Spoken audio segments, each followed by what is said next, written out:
ஓம் சக்தி. இப்பொழுது சக்தி நம்மளுடைய சித்த மருத்துவர் டாக்டர் அருள் சரூபி அவர்களின் உரையாடலை கேட்போம். ஓம் சக்தி. ஓம் சக்தி. குருவடி சரணம், திருவடி சரணம். அம்மாவை பத்தி எல்லாருக்கும் தெரியும். அம்மாவோட பக்தர்கள் எல்லாரும் பாத பூஜை பண்ணியிருக்கிறோம். அந்த பாத பூஜையோட மகிமையே எல்லாருக்கும் தெரியும். ஆனா ஒரு குரு நமக்கு கஷ்டம் இல்லாம நமக்கு குருவோட அருள் கிடைச்சிருக்கு. குருன்றத நம்ம எளிமையா உணர்ந்திருக்கோம். ஆனா அந்த காலத்துல குருவை தேடுறதுக்கே பல கால வருஷம் செலவிட்டாங்க. அந்த குரு உண்மையான குருவான்றது தெரிஞ்சுக்கிறதுக்கு ரொம்ப கஷ்டப்பட்டாங்க. அந்த குருவுக்கு என்னெல்லாம் செய்யணும்ன்றது அவங்களுக்கு தெரியல. ஆனா இதெல்லாம் தெரிஞ்சுக்கிறதுக்கு அந்த காலத்துல வேதங்களும் மந்திரங்களும் இதெல்லாம் வகுத்து வச்சிருந்தாங்க. சித்தர்கள் குரு மகிமையெல்லாம் சொல்லிட்டு போயிருக்காங்க. நமக்கு இந்த கலிகாலத்துல நல்ல ஒரு குருவை எப்படி தேடிட்டு போகணும்னு நமக்கு யாருக்கும் தெரியாது. ஏன்னா அவசரமா வாழ்க்கை ஓடிட்டு இருக்குது. இந்த அவசர காலத்துல மிக எளிவந்த கருணையை அன்னை ஆதி பராசக்தி குருவாக அவதரித்து இந்த மேல்மருவத்தூர் மண்ல மிகவும் எளிமையா எளிவந்த கருணையா குரு அப்படிங்கிறத எல்லாருக்கும் தெய்வமே குருவா வந்திருக்கிறத இந்த அவதார காலத்துல உணர்த்திட்டும் வராங்க. இதுல முக்கியமான விஷயம் என்னன்னு பாத்தீங்கன்னா, குருவுக்கு பாத பூஜை செய்தல். ஒருத்தரை நம்ம குருவா ஏத்துக்கிட்டோம் அப்படின்னு சொன்னா அவர்களுடைய பாதம் தான், குருவோட முழு உருவத்தை விட அவர்களோட பாதத்துக்கு தான் முக்கிய பங்கு அப்படி இருக்குதுன்னு சொல்லிட்டு குரு கீதை சொல்லுது. குரு கீதைன்னு சொல்றது பகவத்கீதை அது மாதிரி ஒரு நிறைய கீதை வகைகள் இருக்குது. கீதை பார்த்தோம்னா 26 வகை இருக்கு. 26 வகை கீதைகள்ல நமக்கு தெரிஞ்சது, முக்கியமா தெரிஞ்சது பகவத்கீதை. அது மாதிரி கபில கீதை, வியாச கீதை, உத்பத கீதை, சிவகீதை அப்படி நிறைய வகை இருக்கு. இதுல குரு கீதை அப்படின்னு சொல்றது பாத்தீங்கன்னா குரு வியாச முனிவரால் எழுதப்பட்டது. அதாவது இறைவனே அந்த குருவை எப்படி வழிபடணும்னு சொல்றதுதான் அந்த குரு கீதை. இன்னொன்னு பாத்தீங்கன்னா தமிழ்ல தமிழ் சித்தர் மரபுல திருமூலர்னு ஒரு சித்தர் இருக்காரு. அவர் திருமந்திரம் என்ற நூல்ல நிறைய குருவை பத்தி சொல்லியிருக்காரு. எது நமக்கு மோட்சத்தை கொடுக்கும். இப்ப நம்ம எல்லாமே சாமியை கும்பிடுறோம்னா எதுக்காக சாமியை கும்பிடுறோம்? நம்மளோட பாவங்கள் கஷ்டங்கள் போகணும், நம்ம நல்லா வாழணும். அதுக்கும் மேல ஒரு முக்கியமான நம்ம பிறப்பின் நோக்கம் என்னன்னு பார்த்தோம்னா, எல்லா ஆன்மாக்களும் இறைவனோட ஒன்றுதல் தான் பிறப்பினோட நோக்கமா எல்லா சமயங்களும் சொல்றது.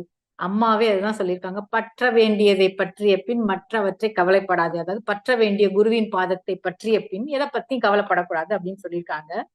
இததான் திருமூலர் என்ன சொல்றாருன்னு பாத்தீங்கன்னா, தன்னோட திருமந்திரத்துல, தெளிவு குருவின் திருமேனியை காணல், தெளிவு குருவின் திருநாமம் செப்பல், தெளிவு குருவின் திருவார்த்தை கேட்டல், தெளிவு குரு உரு சிந்தித்தல் தானே அப்படின்றத திருமந்திரத்துல சொல்லியிருக்காங்க. அதாவது குருவை நினைச்சாலே முக்தி. அவங்களோட திருநாமத்தை, ஓம் சக்தி ஆன்மீக குரு அருள் திரு பங்காரு அடிகளார் அவர்களின் திருவடிகளே சரணம் அம்மா அப்படிங்கிற வார்த்தை, அந்த வாசகத்தை கூட, குருவினோட கீர்த்தனையை கூட நம்ம அம்மா ஆதிபராசக்தி அருள்வாக்குல சொல்லிதான் இப்படி ஒரு குருவோட மந்திரத்தை சொல்லணும்னு நம்ம கத்துக்கிட்டோம். அப்போ குருவோட திருநாமத்தை சொல்லிட்டே இருந்தோம்னா நமக்கு முக்தி. தெளிவு குருவின் திருவார்த்தையை கேட்டல். அம்மா பாத பூஜையிலையும் அருள்வாக்குலையும் எப்பெல்லாம் நிற்கும் போதும் நடக்கும் போதும் சொல்றாங்களோ அது குருவோட திருவார்த்தை, அதை கேட்டுக்கிட்டே இருக்கணும். இப்போ அம்மா சொல்றது எல்லா அருள்வாக்குகளும் பாத பூஜையில நமக்கு தனிப்பட்ட முறையில சொன்னதும் அதை கேட்டுக்கிட்டே இருந்தோம்னா, அதை நினைவு கூர்ந்துகிட்டே இருந்தோம்னா நமக்கு முக்தி. தெளிவு குரு உரு சிந்தித்தல் தானே. குருவோட உருவத்தை சிந்திச்சுட்டே இருந்தோம்னா நமக்கு நல்ல ஒரு மோட்சம் கிடைக்கும் அப்படின்னு சொல்லிட்டு அந்த சித்தர்கள் எல்லாம் திருமூலர் சொல்லியிருக்காரு. ஏன் இப்ப நம்ம இந்த சித்தர்கள் சொல்ற கூற்றையும் பெரியவர்கள் சொல்ற கூற்றையும் ஏத்துக்கணும்னா, அம்மா குருவா வந்தப்போ எவ்வளோ சொன்னாங்க. நம்ம நிறைய சில பேர் நம்ம பாத பூஜை ரெகுலரா அமாவாசை, பௌர்ணமி, செவ்வாய், வெள்ளி, ஞாயிறு அருள்வாக்கு கேட்க வரும்போதெல்லாம் பண்ணிட்டு இருந்தோம். இப்போ நம்ம பாத பூஜைன்றது நம்ம கொஞ்சம் யோசிக்கிறோம். ஏன்னா அம்மாவோட திரு வார்த்தைகளை கேட்க முடியலையே, அம்மாவோட அருள் மொழிகளை கேட்க முடியலையே, பாத பூஜையில போனா என் குறைய சொன்னா அம்மா எனக்கு ஒரு பதில் சொல்லுவாங்க, அந்த சொல்யூஷன் கிடைக்கலையே அப்படின்னு நினைக்கிறோம். ஆனா உண்மை என்ன தெரியுங்களா? அம்மா என்ன சொல்லிருக்காங்கன்னா, குரு பேசி சாதிப்பதை விட, அதாவது அழகா அம்மா அருள்வாக்குல அடிகளார் பேசி சாதிப்பதை விட பேசாமல் சாதிப்பதே அதிகம் அப்படின்னா, அம்மா மௌனமா இருக்கும் பொழுது நம்ம சொல்றத கேட்டு அதிக பலன் நமக்கு கொடுக்குறாங்கன்றதுதான் அம்மா அப்பவே அருள்வாக்குல ஆதிபராசக்தி சொல்லியிருக்காங்க. அப்போ இன்னைக்கு நம்ம போய் பாத பூஜையில போய் நின்னோம்னா அம்மா மௌனமா இருக்கிறாங்க. ஏன்னா நமக்கு உருவம் கண்ணுக்கு தெரிந்தாலும் தெரியாவிட்டாலும் அந்த இடத்துல குருவின் திருப்பாதம் பதிந்த அந்த அருட்கூடத்துல குரு இருக்கிறாங்க, இறைவன் இருக்கிறாங்க. அந்த குரு இருக்கிற இடத்துல அம்மா மௌனமா இருக்கிறாங்கன்னு நினைச்சிட்டு நம்மளோட வேண்டுதலையும் குறைகளையும் அந்த இடத்துல சொல்லிட்டு அந்த இடத்த போய் நின்னு ஒரு நிமிஷம் வணங்கிட்டு வெளியில வரும் பொழுதே தெரியும் எப்ப அம்மா கிட்ட நம்ம பாத பூஜை பண்ணா எப்படி ஒரு நல்ல மனநிலை அமைதியும் கிடைக்குதோ, நமக்கு பிரச்சனைக்கு தீர்வு கிடைக்குதோ, அதே மாதிரி இன்றளவும் அந்த அருட்கூடத்துக்கு போனா நம்மளோட பிரச்சனைகள் தீர்க்கப்படுறத இப்ப பாத பூஜை பண்ணவங்க எல்லாரையும் கேட்டு பாருங்க. எல்லாருமே சொல்றோம். இப்ப நாங்களும் கூட எல்லாருமே பாத பூஜை பண்ணியிருக்கோம். ஐயோ! முன்னாடி எல்லாம் போனா அம்மாக்கு பாத பூஜை தீர்த்தம் ஊத்துவாங்க. இப்ப கொரோனா டைம்லாம் கிடைக்கலையே. இப்ப கிடைக்குது சக்தி. நீங்க எல்லாரும் வாங்க. பாத பூஜைக்கு வந்தீங்கன்னா, அம்மாவோட அந்த தீர்த்தம் அம்மா இருக்கிற அந்த அருட்கூடத்துல பாத பூஜை பண்ணும்போது அம்மாவோட திருப்பாதங்களுக்கு நம் கைகளால் அந்த பூவ போட்டு வணங்கி அந்த தீர்த்தத்தை வாங்கி கொண்டு போய் வீட்டுல தெளிச்சோம்னா நமக்கு என்ன பிரச்சனைகள் இருக்கிறதோ தெரிந்தும் தெரியாமலும் புரிந்தும் புரியாமலும் ஏவல் பில்லி சூன்யம் பாவம் கர்ம வினைகள் சாப தோஷங்கள் இது எல்லாமே நீங்குது. அம்மாவோட அந்த தீர்த்தத்துக்கு அவ்வளவு மகிமை இருக்கு. ஏன்னா ஆஹ் ஒரு ஆட்டபம் இருக்குதுன்னு சொன்னா அந்த அந்த ஆட்டம் இருக்கிற இடத்துல இருந்தா பாம்பு இருக்கிற இடத்துல அவ்வளோ ஒரு எனர்ஜி பொட்டன்ஷியலா சேர்ந்து இருக்கிற மாதிரி அம்மா அந்த இடத்துல இருக்கும் பொழுது இப்ப அந்த அருட்கூடத்துல இருக்கும் பொழுது அம்மா இப்பவும் இருந்துட்டே இருக்காங்க. அந்த இடத்துல போனோம்னா நம்மளோட பிரச்சனைகள் எளிதில் தீருது. அப்போ அந்த எனர்ஜி அப்படியே இருக்குது. அம்மா பேசல, நம்ம அம்மா மௌனமா இருக்கிறாங்கன்னு நினைச்சு நம்மளும் மௌனமா அந்த இடத்துல போய் நிற்கும் போதே நமக்கு வந்து ஒரு தெளிவு கிடைக்குது. அந்த பாத பூஜையோ தீர்த்தத்தோட மகிமைய நம்ம பாத பூஜை பண்ணவங்க எல்லாருக்குமே தெரியும். ஆனா இது ஒரு குரு கீதையில வந்து என்ன சொல்றாங்கன்னு பாத்தீங்கன்னா, அந்த பாத பூஜை தீர்த்தமானது பாவம் என்ற சேற்றை வற்றச் செய்கிறது, ஞானத்தை விளக்குகிறது அப்படின்னு சொல்லிட்டு சம்சாரம் எனும் சமுத்திரத்தை கடக்க உதவுகிறதுன்னு சொல்லிட்டு அந்த குரு கீதை சொல்லுது. அப்போ அம்மாவுக்கு நம்ம பாத பூஜை பண்ண அங்க கொடுக்குற தீர்த்தமானது நம்மளோட பிரச்சனைகளை தீர்க்குது, நம்ம பாவங்களை போக்குது. ஏன்னா பாவங்களை போக்கிக் கொள்றதுக்கு வந்து எளிமையான வழின்னு பார்த்தோம்னா இந்த பாத பூஜை தான். அதாவது நம்ம தவம் இருக்க வேணாம், ஜெபம் சொல்ல வேணாம், மந்திரம் ஜபிக்க வேணாம், விரதம் இருக்க வேணாம். மத்தபடி நம்ம தெய்வத்தை நினைச்சிட்டு நம்ம ரொம்ப நாள் வந்து கஷ்டப்பட்டு இதெல்லாம் செய்ய வேணாம். போய் பாத பூஜை பண்ணாலே வினைகள் தீருது, பாவம் தீருதுன்னு சொல்லிட்டு அந்த குரு கீதையில வியாச முனிவர் சொல்லியிருக்காரு. அது ஒரு சமஸ்கிருத ஸ்லோகம் மூலமாவே சொல்லியிருக்காரு. சோஷனம் பாப பங்கயம் தீபனம் ஞான தேஜஸ்ய அப்படிங்கிற ஒரு தொடர்ச்சியா வரக்கூடிய அந்த சமஸ்கிருத பாடல் மூலமா குரு பாத பூஜை தீர்த்தம் எவ்வளவு மகிமையானதுன்னு சொல்லியிருக்காங்க. இப்போ அம்மா நமக்கு இங்க பாத பூஜையில தீர்த்தம் கொடுக்குறாங்க. அந்த தீர்த்தத்தை வாங்கிட்டு போய் வீட்டுல மஞ்சள் தண்ணி கலந்தோ இல்ல அப்படியேவோ நம்ம தெளிச்சு நம்ம கிட்ட இருக்கிற பாவங்களை போக்கிக் கொள்ளலாம். இப்போ இதெல்லாம் விட முக்கியமானது என்னன்னு தெரிஞ்சோம்னா, அம்மா வந்து குரு அப்படின்னு சொன்னோம்னா இருள் நீக்குபவர், ஞானத்தை போதிப்பவர் அப்படின்றதுதான் குருவுக்கான அர்த்தம். அந்த குரு வந்து நம்ம எல்லார் உள்ளேயும் இருக்கிறாங்க. அம்மா வந்து நம்ம யாரெல்லாம் அம்மாவுக்கு பாத பூஜை பண்ணிருக்கிறோமோ, நேரா பாத பூஜை பண்ணிருக்கிறவங்களும் சரி, இப்போ அம்மா ஓங்காரத்தில் ஒடுங்கிய பிறகு எல்லாமே நம்ம போய் பாத பூஜை பண்ணீங்களுக்கும் சரி, அந்த காலத்துல சொல்லுவாங்க குரு கிட்ட போனா தீட்சை கொடுக்குறாங்க அப்படின்லாம் சொல்லுவாங்க. அது அப்படின்னா தீட்சைனா என்ன அப்படின்னு நமக்கு தெரியாது. ஏன்னா அதெல்லாம் வந்து ஒரு பெரிய ப்ராசஸ். குரு கிட்ட போய் நம்ம பாடம் கற்று அவங்க கொடுக்குற தீட்சையை வாங்கிக்கிறதுன்றது அந்த கால பழக்க வழக்கம். இப்போ அம்மா எளிவந்த கருணையா மானிட ரூபத்துல அவதாரம் பண்ண பிறகு எல்லாருக்குமே தீட்சை கொடுத்திருக்கிறாங்கன்றத நமக்கு ஒரு சில பாடல்கள் மூலமா உணரலாம். சித்தர்கள் வந்து சித்தர்களோ ஞானிகளோ அவர்கள் வந்து அந்த பார்வை பட்டாலே பாவம் போக்குதல்ன்றதுதான் தீட்சைன்னு சொல்லுவாங்க. தீட்சைன்னா நம்ம கிட்ட இருக்கிற அழுக்குகள் கர்மங்களை நீக்குதல் தான் தீட்சைன்னு சொல்லுவோம். அந்த அந்த தீட்சைக்கு வந்து நிறைய வகை சொல்றாங்க. நயன தீட்சை, ஸ்பரிச தீட்சை, மானச தீட்சை, சாத்திர தீட்சை, யோக தீட்சை, ஔட்டி தீட்சை, சமய தீட்சைன்னு இப்படி நிறைய வகை இருக்கு. அம்மா எளிமையா யாரெல்லாம் நம்ம அந்த பாத பூஜைக்கு வராங்களோ அவங்கள அமைதியா பார்ப்பாங்க. ஐயோ 10 பேர் போறோம் நம்ம வீட்டுல, நம்ம கிட்ட மட்டும் பேசலையே, நம்ம கிட்ட அப்பா கிட்ட பேசுனாங்க, அம்மா கிட்ட பேசுனாங்க, குழந்தை கிட்ட பேசலையே, என்கிட்ட பேசலையே நிறைய பேர் நினைச்சிருப்போம்.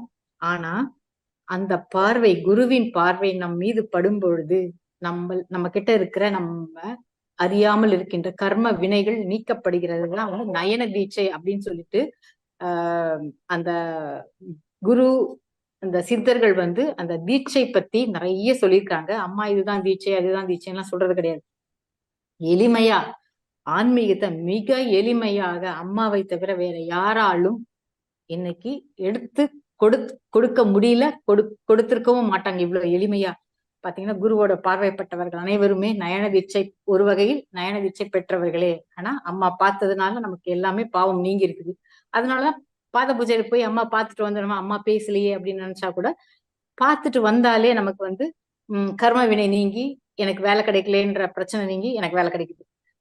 கல்யாணம் ஆகலையே அப்படின்னு நினைச்சிட்டு நம்ம அங்க போறோம், அம்மா பார்த்து வெறும் பாக்குறாங்க, நம்ம கிட்ட பேசலையேன்னா கூட அந்த நம்ம கிட்ட இருக்கிற கர்ம வினை நீங்கி திருமணம் நடக்குது. எந்த ஒரு காரியமானாலும் காரிய தடைகள் ஏற்படும் போது அதற்கு காரணம் நம்ம செஞ்ச கர்ம வினைகள், பாவங்கள். அப்போ இதெல்லாம் தீர்த்துக்கணும்னா நம்ம எவ்வளவு கஷ்டப்படணும்.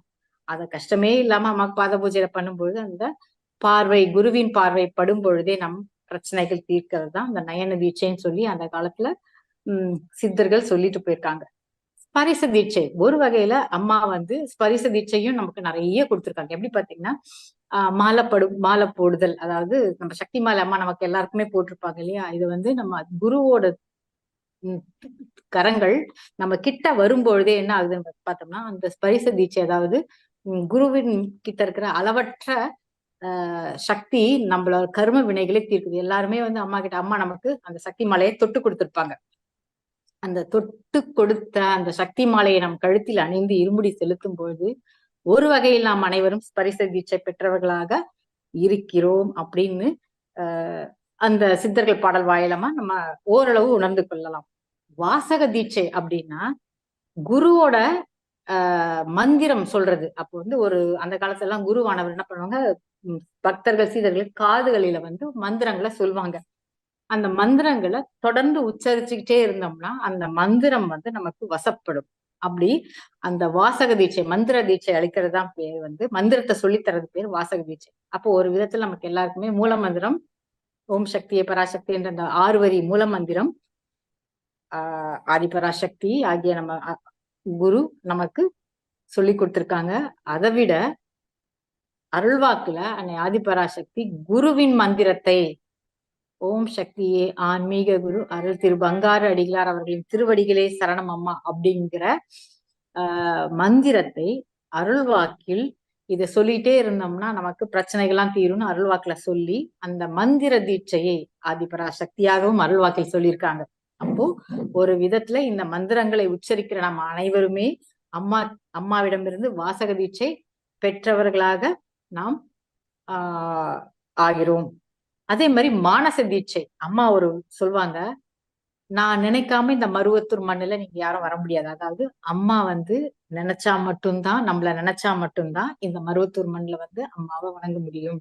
அல்வாக்குல ஒரு தடவை சொல்லியிருக்காங்க, அம்மாவின் உத்தரவு இல்லாம அன்னை ஆதிபராசக்தியின் நம்ம குருவாகிய உத்தரவு இல்லாம மேல்மருவத்தூர் மேல ஒரு காகம் கூட பறக்காது. அம்மா உத்தரவிட்டாதான் அந்த மருவத்தூருக்கு வந்து அந்த காகம் கூட பறக்க முடியும் அப்படின்றது ஒரு அருள்வாக்குல அந்த அருள்வாக்கு புத்தகத்துல நம்ம படிச்சிருக்கிறோம். அப்போ அம்மா வந்து நம்மள நினைக்கிறாங்க இல்லையா, அம்மா நம்மள நினைச்சாதான் நம்ம இந்த மண்ணுக்கு வந்து அவங்களுக்கு பாத பூஜை பண்றதோ, கோயில் அங்க வளம் வர்றதோ, அம்மாவை வணங்குறதோ நம்ம செய்யறோம்னா அது ஒரு விதத்துல மானச தீட்சை நம்ம அம்மாக்கு கொடுத்திருக்காங்க. சாத்திர தீட்சைகள். அப்ப நம்ம அம்மாவோட அனைத்து வழிமுறைகளையும், சக்தி வழிபாடு முறைகளையும், சக்தி நெறிமுறைகளையும் அது எல்லாமே நமக்கு கத்து கொடுத்து நம்ம அதை வழிபடி நடக்கிறதுனால சாத்திர தீட்சையும் நமக்கு கொடுத்திருக்காங்க. யோக தீட்சை, குருவானவர் யோக பயிற்சி சில சில வகை யோக பயிற்சிகளை கொடுத்து தீட்சை கொடுக்கறது வந்து யோக தீட்சை அப்படின்னு சொல்றாங்க. அம்மா நமக்கு வந்து அந்த 1008 மந்திரங்களை தொடர்ச்சியாக படிக்கும் பொழுது நம்ம அடி வயிற்றுல இருந்து ஓம் ஓம்னு வரும் பொழுது அந்த ஓங்கார ஒளியானது மணிப்பூரக சக்கரத்திலிருந்து நமக்கு உச்சந்தலை சகசிராதலத்துக்கு ஏற்றப்படுகிறது. வந்து இதுவரை ஒரு வகையான மூச்சு பயிற்சி. அடுத்தடுத்து ஓம் சக்தியே போற்றி, ஓம் ஓம் ஓங்கார ஆனந்தியே போற்றி, தொடர்ச்சியா ஓம் ஓம்னு ஒரு வார்த்தைக்கு 2 தடவை ஓம் சொல்லும் பொழுது நம்ம அடி வயிற்றிலிருந்து அந்த ஓம் என்ற ஓங்கார ஒளி எழும்பும். அது எழும்பி நமக்கு சகசிராதலத்தை அடையறதுக்கு அது ஒரு மூச்சு பயிற்சி மாதிரி அம்மா யோக தீட்சையும் கொடுத்திருக்காங்க. ஔத்ரி தீட்சைன்றது அம்மா நமக்கு கொடுத்திருக்காங்க. சமய தீட்சை நமக்கு வந்து இது எல்லாமே வந்து அம்மா நான் இந்த தீட்சை கொடுக்குறேன், இதை செய்யறேன், அதை செய்யறேன்னு சொல்ல. அம்மா சொல்ற அத்தனையும் நமக்கு எல்லாமே அதாவது சாத்திரங்களில் சொல்லப்பட்ட அத்தனை வழிமுறைகளும் மிக எளிமையாக அம்மாவை பார்த்துட்டு போங்க நயன தீட்சை கிடைச்சது. அம்மாவை நம்ம சக்தி மலை அம்மாட்ட போட்டுட்டு போனா ஸ்பரிச தீட்சை கிடைக்கும். இப்படி குருவின் பாத பூஜைகளில் அனைத்து விதமான தீட்சைகளும் நாம் பெற்றிருக்கிறோம். அது தெரியல, நம்ம என்னெல்லாம் அம்மா கிட்ட வாங்கியிருக்கிறோம்ன்றது நமக்கு தெரியல. ஆனா அம்மா நமக்கு என்னெல்லாம் கொடுத்திருக்கிறாங்கன்றது நம்ம நமக்கு இன்னைக்கு பிரச்சனை தெரிஞ்சிச்சு அவ்வளவுதான் தெரியுதே தவிர அதற்கு மீறிய, அதாவது வாழ்வியல் முறைக்கு மீறிய ஆன்மீகத்தை நாம் அறியாமலே நமக்கு அம்மா ஊட்டியிருக்கிறாங்க. அப்போ அந்த பாத பூஜையின் மகிமையானது ஒரு மனிதனை ஆன்மீகத்தின் உச்ச நிலைக்கு கொண்டு சென்றிருக்கிறார்கள்ன்றத நமக்கு மெல்ல மெல்ல இந்த சித்தர்களும் ஞானிகளும் இந்த கீதைகளும் குரு கீதைகளும் அதன் மூலமாக நிறைய படிக்க படிக்க கேட்கதான் தெரியுது. அம்மா நமக்கு எல்லாம் செஞ்சிருக்கிறாங்க. ஒரு குழந்தைய தாய் விளக்கும் பொழுது என்ன பாத்தீங்கன்னா சாப்பாடு ஊட்டி ட்ரெஸ்ஸை போட்டு படிக்க வச்சு அவங்களுக்கு எல்லா வேலையும் செய்வாங்க. ஆனா குழந்தைக்கு தான் வளர்றது தெரியவே தெரியாது. அம்மா சாப்பாடு கொடுக்கதான் தெரியும், தூங்க வைக்கதான் தெரியும். அது மாதிரி தெய்வம் குரு நம்மள ஒவ்வொரு வகையிலுமே ஒரு மாதிரி வளர்த்துட்டே வந்திருக்காங்க. இன்னைக்கு நம்ம எவ்வளவு வளர்ந்திருக்கிறோம்ன்றது நமக்கு தெரியாது, அம்மாவுக்கு நல்லா தெரியும். அப்போ இதெல்லாம் எது மூலமா கிடைச்சிருக்குன்னா அம்மாவோட பாத பூஜை மூலமாக. சக்தினா இப்ப போனான்னு அம்மாவை பார்க்க முடியுமா? முடியும். ஏன்னா அந்த இடத்துல ஓங்காரத்தில் ஒடுங்கிய பிறகுதான் அம்மாவுடைய பெருமையை உலகம் உணரும்னு சொல்லிட்டு அருள்வாக்குல ஒண்ணு சொல்லியிருக்கிறாங்க.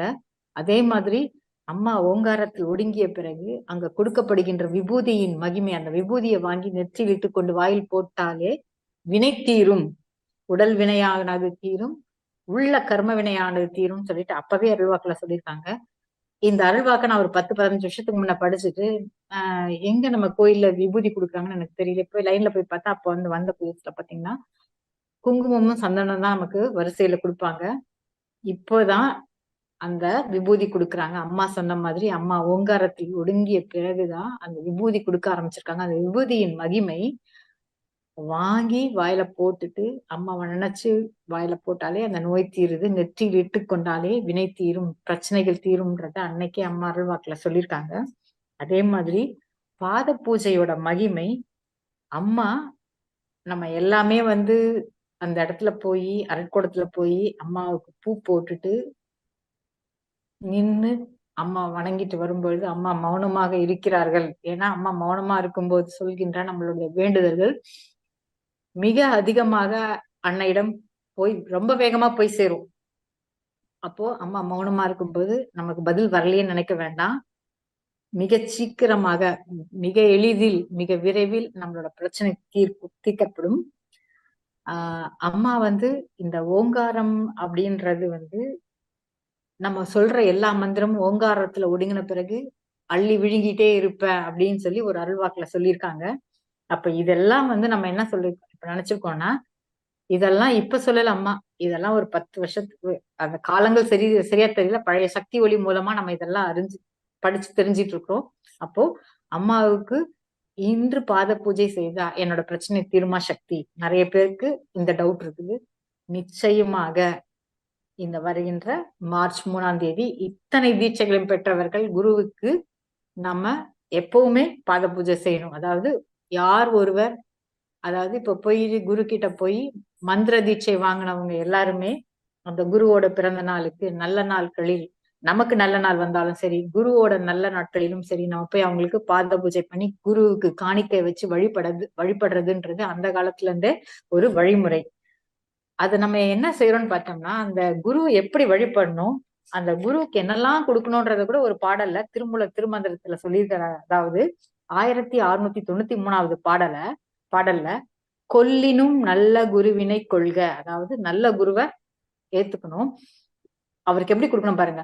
உள்ள பொருள் உடல் ஆவி உடன் ஈக அத்தனையும் இடைவிடாதே நின்று தெள்ளிய அரிய குரு பதம் தானே. அப்படின்னா கொள்ளினும் நல்ல குருவை கொள்க அப்படின்னா, ஒரு குருவை நம்ம ஏத்திட்டோம்னா, நல்ல குருவா ஏத்துட்டோம்னா, உள்ள பொருள் நம்ம கிட்ட இருக்கிற உள்ள எல்லா பொருளையும் பொருள் உடல் ஆவி அனைத்தையும் உடன் ஈக அப்படின்னா, எப்ப நம்ம குருவுக்கு ஏத்துட்டோமோ அதை எல்லாமே குருவுக்கு சமர்ப்பிச்சிடணும்.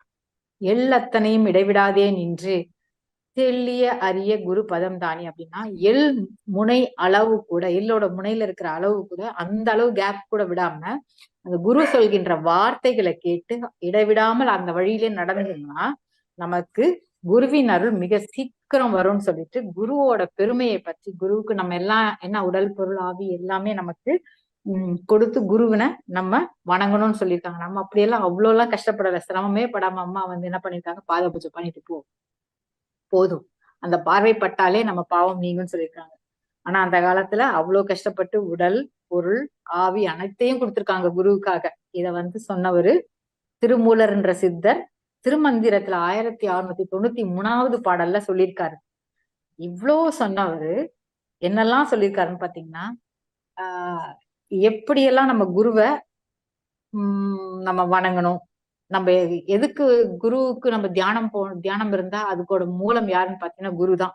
அதாவது தியானம் மூலம் குருர் மூர்த்தி, பூஜா மூலம் குருர் பதம், மந்திரம் மூலம் குரு வாக்கியம், மோக்ஷா மூலம் குரு கிருபா. அப்படின்னா நம்ம தியானம் இருந்தா அதுக்கு மூலமே குரு தானா, பூஜை பண்ணா அதுக்கு மூலம் குரு தானா, குருவின் திருவடி தானா, மந்திரங்களுக்கு மந்திரம் எல்லாம் இருக்குதுன்னா அதோட மூலம் எதுன்னு பாத்தீங்கன்னா, நம்ம எத்தனை மந்திரம் படிச்சாலும் அது மூலமான குருவின் உபதேசத்துக்கு போய் குருவின் திருவடிக்கு தான் போய் சேருமா.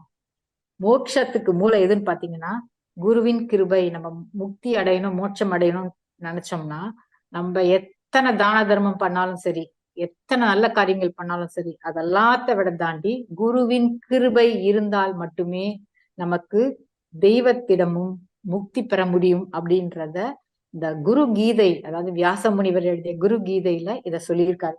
அப்போ அந்த குருவுக்கு இவ்வளோ பெருமையை சொன்னவங்க நம்ம அம்மா வந்து அவ்வளோலாம் கஷ்டமே படாம பாத பூஜை பண்ணிட்டு போன்னு எளிமையா சொல்றாங்க.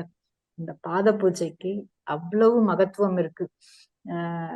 நம்ம குருவா ஏத்துக்கிட்ட அம்மாவுக்கு குருவின் அவதார திருநாளுக்கு அந்த 1, 2, 3 எப்பவும் போல நம்ம அம்மாவுக்கு நம்ம பாத பூஜை செய்வோம் இல்லைங்களா, அந்த 1, 2, 3 அந்த மாதிரி அந்த குருவின் அவதார திருநாளுக்கு பாத பூஜை செய்யணும்.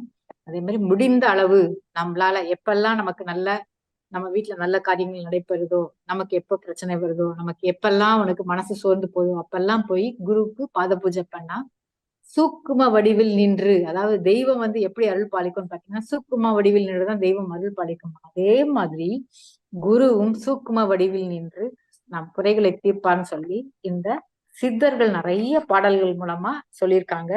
இது எல்லாம் வந்து நேரம் இல்லாத காரணத்தினால எளிமையா அம்மாவுக்கு நம்ம எப்பெல்லாம் முடியுதோ அப்பெல்லாம் பாத பூஜை பண்ணணும். அம்மா மௌனமா இருக்கிறாங்கன்னு நினைச்சிட்டு நம்ம கஷ்டங்களை எல்லாம் சொல்லிட்டு அந்த இடத்துல ஒரு நிமிஷம் நின்று அந்த அருட்கூடத்தில் நின்று நம்ம வேண்டுதல்களை சொல்லிவிட்டு அந்த பூவை குருவின் திருப்பாதங்கள்ல சமர்ப்பித்துட்டு அந்த தீர்த்தத்தை வாங்கிட்டு வந்தாலே நம் பிரச்சனைகள் தீரும்.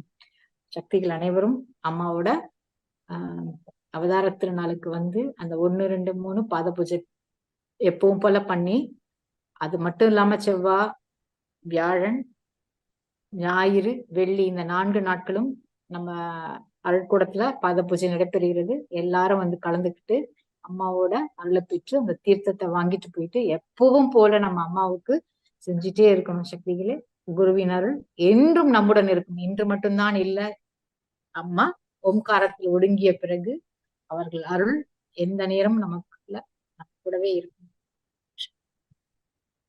ஓம் சக்தி. நன்றி சக்தி டாக்டர் அவர்களே. உங்களுடைய உரை வந்து ரொம்ப நல்லா தெளிவா பாத பூஜையின் மகத்துவத்தை ரொம்ப அழகா சொல்லியிருந்தீங்க. குரு கீதை, திருமூலருடைய திருமந்திரம், இதெல்லாம் நம்ம படிச்சதே கிடையாது. ரொம்ப ரொம்ப நன்றி பாத பூஜையின் மகத்துவத்தை தெரிந்து கொண்டதற்கு. ஓம் சக்தி. அம்மாவை நினை மனமே, மேல்மருவூர் அம்மாவை நினை மனமே. Please like, share, and subscribe to the Bangaru Amma Global YouTube channel for more inspiring and uplifting videos like this one.